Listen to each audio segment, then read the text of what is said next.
Hey, what's up everybody? It is day number 2 at the East Coast Game Conference. Well, technically it's day 3, it's the last day. It is Thursday. I didn't record earlier because I was speaking, so of course I did record my talk. But happy Thursday, that's what I tell my students every single day. Happy, fill in the blanks. So I am very bold, as you can see. I love bright colors and my students love this as well. So this is just like a template of what I do every day. So today we're gonna bridge the gap with coding in Minecraft. How many of you are familiar with Minecraft by the show of hands?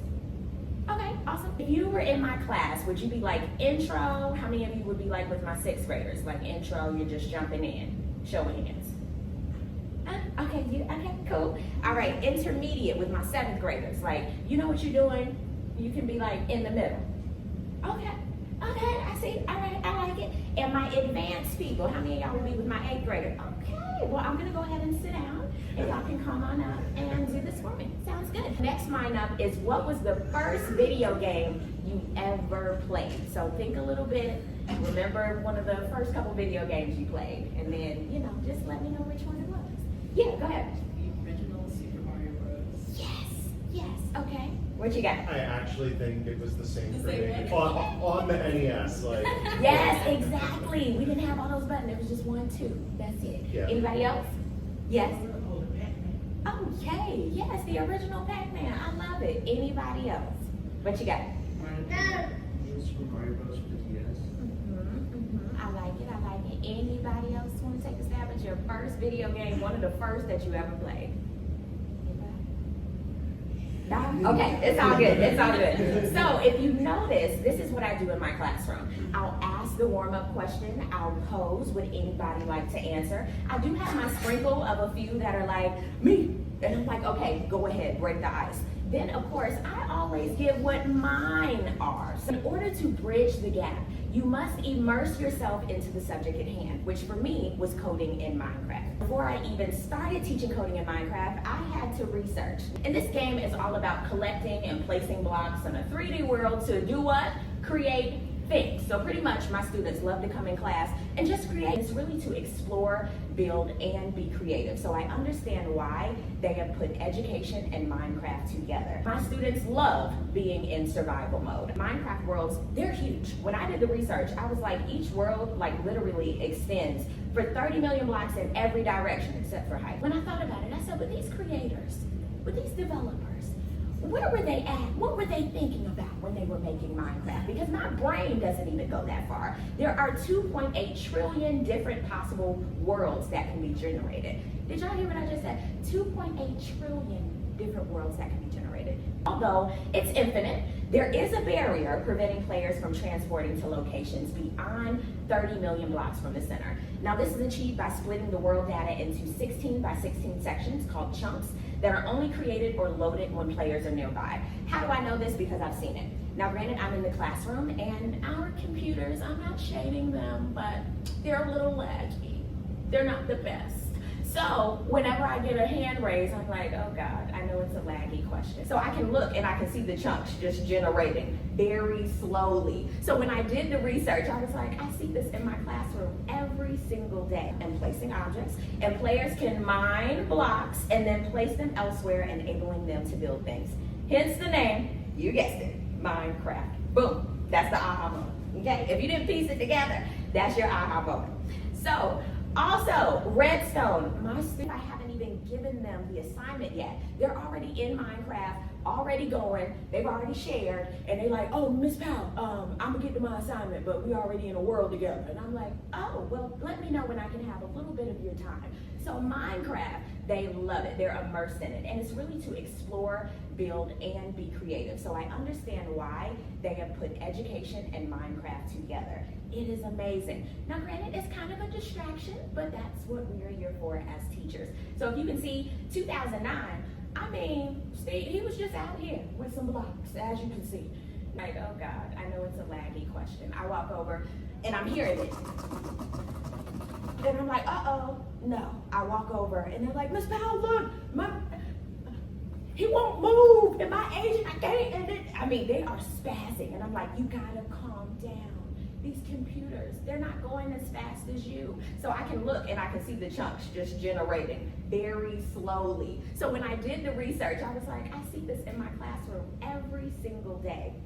Also, the in-game time system follows a day and night cycle with one full. So I'm glad that in the classroom I can build and bring people together, especially with my fellow teachers. Because a lot of times they're looking at my class and they think, oh, they're just in computer class. Sounds good. And I'm like, no, they're actually in here building, having a great time, enjoying themselves. But at the same time, we can bridge that gap together as teachers across subject matter. Players encounter various non-player characters, NPCs, aka mobs, like animals, villagers, and hostile creatures. Now there's passive mobs, such as cows, pigs, and chickens. They're just chilling, walking around everywhere. And then you have the hostile mobs, such as the large spiders, skeletons, and the zombies.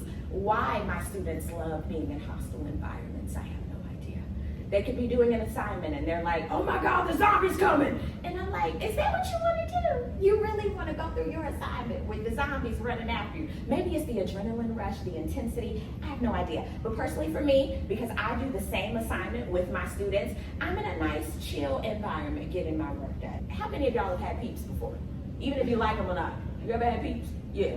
I hate them. I don't like peeps, but if you like them, wonderful, that's your thing. But it's so popular that they have creeps. You get it? Like, I love Play-Doh. I'm corny like that. I like that. So when I saw that, I said, that's so cute, the marketing part of it. And then, of course, they have everything from like koozies, mugs, all the way down to lunch boxes. In 2014, Minecraft was purchased by Microsoft for $2.5 billion. I said billion. Why was I not on the team? You can never look at something like I did years ago with Minecraft and go, that's weird. I don't know why people play that. Look at me, years later. I'm actually teaching coding in Minecraft. So you never know what is going to work. Whenever I tell somebody, what do? I love that question though. I've done it all convention. What do you do? I love it. It's a loaded question. You can handle it any way you like. But when people ask me, I go, I'm a teacher. And then they go, what do you teach? And in my head, I'm like, this person is either gonna say, huh?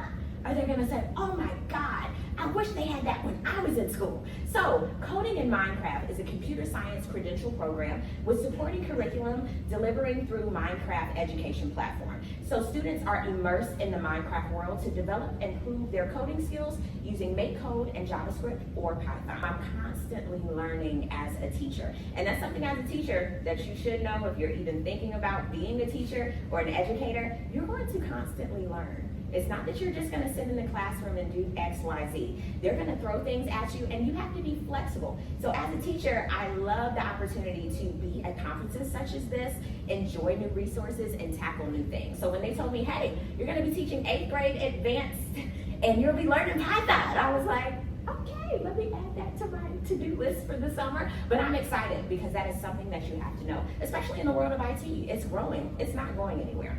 So I wish I had this when I was in school. I mean, my computer science class was really just like Word documents and putting together PowerPoints. I mean, now the possibilities are endless. Okay, you know how they say do the reviews whenever you go to a restaurant? And they're like, please do our survey. I'm the first one going, okay, the food's all right, the temperature, it could be better. Because I'm a reviewer by nature. So I'm the same way with this course because they ask me, what do your students think? I'm going to tell you. And my students, they're very honest and they're very brutal. So when they say it's boring, I'm like, okay, it's boring. Why? What would you like better? I'm not just gonna send them, it's boring. What can help you learn better? And it's not that they're not learning coding. They're learning it. They just have to quote unquote read. And my students, they don't like reading. They want to be immersed into Minecraft in creative or survival mode, doing what they would like to do. So I figured out, okay, here's what we're gonna do. Because you have to do the curriculum, okay? You just can't be out here. What I'm going to do is, we're gonna do the lessons and the code builder so that you can learn coding, so you're not just in here thinking it's just a Minecraft class, but then I'm gonna change it up with some projects. So this is my baby, this is what I'm really excited to show you guys. But of course, there is code builder and lessons that they learn. So I continue bridging the gap by going step by step with them. So anything that I give them for a project or an assignment, if I haven't done it, I'm not gonna give it to them. Because what if they have a question? Even though I have the answer key, it's easy to say, oh, this was the code. But there's different ways to learn coding. There's different ways to put things together. There's different ways to put the pieces together. So my students, some of them are thinking, oh, I'm just gonna go ahead and put this in, and some are thinking at an astronomical advanced level. So I have to be able to do it step by step with them. I'm super excited about this because my students, they just blow my mind every single project. So I'm gonna go back to like Valentine's Day. So this is just like an example of what I did. So project number 3, Valentine's theme build challenge. So students will engage in Minecraft builds to promote creativity and collaboration. And also, you know the I can statement. If you've ever been in teaching, you already know you have to have that up there. Next was St. Patrick's Day. I did a good luck build challenge. Of course, I say be creative. So of course, I can create a good luck build in Minecraft education. I'm always promoting creativity. And then interact with patterns in the selected world to give scholars a coding workout and use the agent. A lot of times they want to get rid of their agent, but I'm like, no, he's there to help you. Even though he's a little annoying at times, he's there to help you. Spring house, same, please be creative. The specifics, a minimum of 3 flowers. You have to make sure you code them, and I'll know if they coded them because there's a specific way that they do it.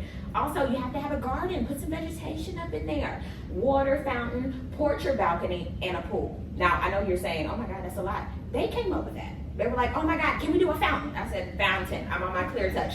Fountain. What else? They're like, pool. I'm like, pool. For the questions, what spring features did you add? What are the best features of the house? What materials did you use to build your house? It makes them think, and it's also pushing a little ELA, English Language Arts action. You know, we have to make it full circle. Project number 6 was right before we went out for spring break, and I had to push this because, you know, spring break is always an interesting time. The ultimate Easter egg challenge. This is like the book and quill, taking pictures with the camera from the beginning of the semester all the way into the end. Now I don't even have to go through the book and quill. At the beginning, I have to go through it at least for the first month of class of how to take the pictures, how to put them in, how to put a caption, how to make a nice story. So we're still utilizing different subject areas, which is great.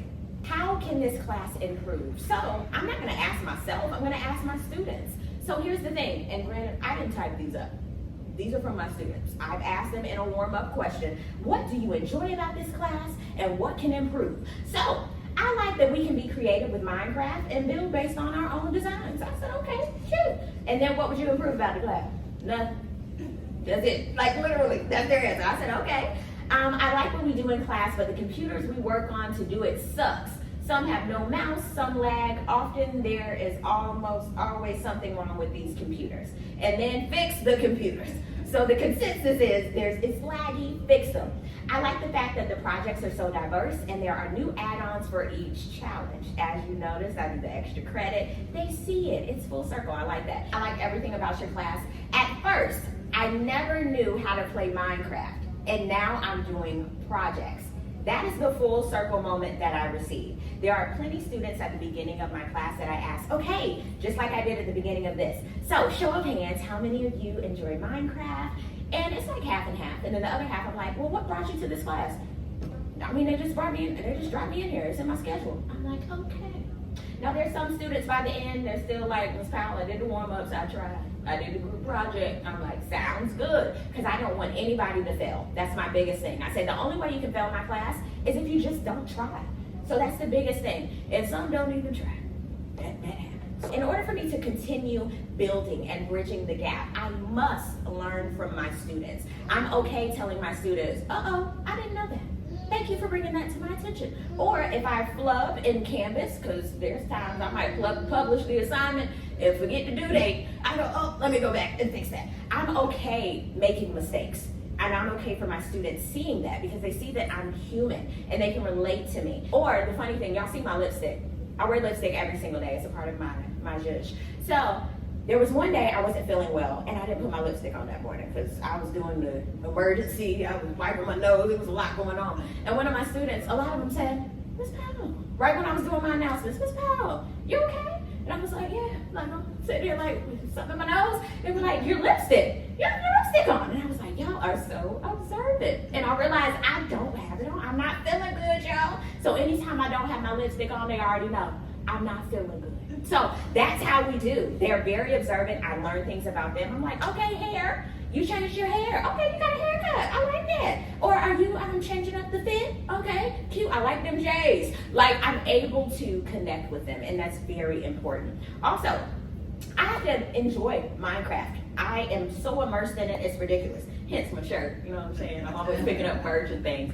Also, gaming and technology. I love gaming and technology at the end of the day. I've always been attracted to, of course, film and videography, but all of the layers. Even being here at this conference, I've been so immersed in it. I've met so many awesome and new people, and it's been fantastic, and I love it. And I also want to show them that anything is possible. You can do anything you would like to do. Tutorials. YouTube is my best friend. I always tell everyone to grasp the new and please be open to growth. The only reason why I'm standing where I am is because I took advantage of new opportunities. I don't see the door being closed. I'm like, okay, well, let's open that one. I never see it, I never hear a no. And it's really because of my years of content creation, just because I had to knock the door down when there was no door.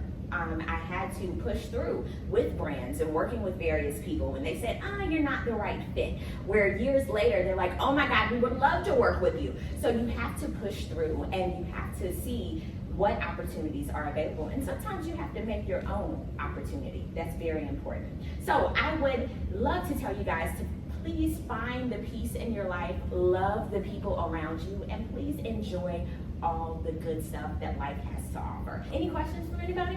Yes. Do you happen to know how Minecraft was introduced to the curriculum? Was that something you had a part in, or was it kind of already being used at the school? It was already immersed in the school. It started in 2020, and I believe it was just because of the creative build aspect. They were able to include like chemistry and more sciences, and now they're incorporating math. I really believe when they start tinkering with it more, listening to what the users say, especially the teachers and the students that are fully immersed in it, I think it'll be a well-oiled machine in a couple years. So it's still technically in beta stage. Anybody else have any questions? Yeah. Yeah, so I'm a former middle school teacher myself. Yay, so awesome. We have a lot to talk about. Yes. But what I was wondering, so it sounds like then that you have sort of administrative support with Yes. this program, which is great to hear. Yeah.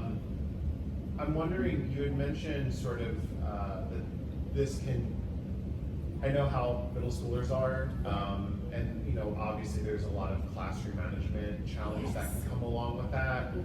The school that I taught in, we had a one-to-one iPad program, so I'm familiar with how, it's technology can be great, but also pose challenges. How do you deal with some of the challenges that come with keeping the students on task and ensuring that they're using the technology appropriately, Right. When those issues arise? Right. Classroom management. I always say I have a look that I give them. It's easy for me to go, do me a favor. Can y'all do me a favor right in here? Just start talking. Just start talking amongst yourselves. And I'm talking to you a little bit louder. I gotta be able to. And then what? I'm talking right here. And y'all are distracting me. I'm gonna let y'all talk in a second, okay? But it's not me. I never pinpoint one person. I don't like being singled out. So I never go, now you need to stop it. I go, over here, it's a lot. And y'all are, and I'm not even looking. I'm like, y'all are doing too much. Well, it's so, I said, I didn't say who. I just said all of y'all need to be quiet. So it's really like figuring out what works. And for me, I always tell my students, I'm a grown little woman, okay? So a lot of my students, they're taller than me. They're bigger than me. They're doing a lot. So it's really commanding their attention and making sure you have that connection with your students. And that's my biggest thing. Having those relationships with them, I'm able to walk into the classroom and say, this is what I expect. This is what I want you to finish. And this is how we are going to get it done. Of course, I'm very laid back. I enjoy my students, but they also know that I have an expectation of them. Anybody else have any questions? Okay, great. So, yeah. Sorry, I just didn't want to No, you're keep that. What are all, it looked like you had maybe 3 different languages that you teach for different classes. It looked like Scratch was maybe one of them. Yes, Scratch is first. Which ones are there, and which ones do you think are the best for teaching your students? Teaching, definitely Scratch, Why? Because students come in and they're like, they just dropped me in this class. I don't know anything about this. And granted, I have students that are already like, are we doing JavaScript or Python? As soon as they walk in, and I'm like, whoa, you are ready, Freddy. So I always tell them when we get there, you have the option. So they can toggle through in coding in Minecraft. They can go from make code to JavaScript or Python. So for those that are more advanced, I tell them, hey, do the Scratch so that you can get your grade. But these are especially 6th graders. I say do the Scratch so you can get your grade, and then if you want to toggle in between the two, go ahead. So I give them the option so that they're not feeling complacent, and then they don't get distracted, and then they're not a distraction to the class. Does that answer your question? Yes. Okay. Now I'm about to go back into the expo, see the rest of the exhibitors that I didn't see yesterday. The Raleigh Convention Center has been amazing, and as you can see, we're right here, downtown Raleigh. They picked an amazing location to have this at, and also right there is the Red Hat. If you've ever been to the Red Hat, it's pretty cool. They do a lot of summer stuff, but make sure it's not raining, honey, because they don't have an overhang. Okay, but anywho, right here, I always love seeing all are welcome to Raleigh, NC. I always love seeing that sign whenever I'm driving through. But the Raleigh Convention Center has been awesome. The staff is so great and so helpful and super nice. And they had so many rooms for the sessions. I was using a MacBook, I had my little adapter, and everything was super seamless. My little baby is here with me and my mom. And shout out for the staff for making sure that they were accommodated too. They have been phenomenal. Don't let fear keep you from being like, oh, I can't do my idea. Do it faster. Use these tools and prototype your idea. It's not going anywhere, and that's what people are going to be doing with them anyway. So it's more important for you to become aware, become familiar, and understand how it works than it is for you to avoid it or try to, box it in. Like, see how it works and then understand how it's ethical or not ethical. And that's going to be really the most important thing because of who governs it, who benefits from it. Ariel is so awesome. She was the volunteer earlier that helped me during my talk, and we just hit it off, and she's fantastic. She's from High Point University. She's a graphic designer. She's awesome, and I'm checking out her portfolio. So, do I start from, oh, girl, you really got it. What? Oh, snap, got your whole situation going on. This is, I'm taking one of these. I love it. Thank you very much. Yes. This is so cool. A professional optimist? Yes, ma'am. I love that. What exactly is this? This is, the project is essentially like a mini magazine. Okay. So we had like a theme. Ours was light and dark. Got it. So I made a mini magazine, like a little package on creativity versus stagnation. It's cool. Wow. E-box brand. What? I didn't like tea, and then I did this project, and then I started drinking And now tea. you like it. Okay. Second day of the expo has been fantastic. I enjoyed speaking with a lot of the exhibitors. Oh my God, I received so many business cards, so much information, and the swag. Oh my God, as soon as I told them I was a teacher, they were like, please take all of this to your students. So I know they're gonna be really excited about this. My little Tootsie Roll couldn't hang. He zonked out once we got to the Expo Center. The East Coast Gaming Conference, it doesn't owe me a thing. Or the Raleigh Convention Center. I've had a fantastic time. Oh my God, shout out to Troy for the shirts for my students. Y'all are amazing. Jane is awesome. Everybody has been fantastic. Thank you, thank you, thank you for making this an amazing experience. I truly enjoyed speaking and having my session. Shout out to all of you who came. Shout out to everybody that I met, all of the exhibitors. There's so many connections that were made. This will not be my last time at the East Coast Game Conference. If you get an opportunity, please attend next year. Thank you so much for the opportunity and the invite. And honey, I'll be back. Peace, love, and all that good stuff. God bless.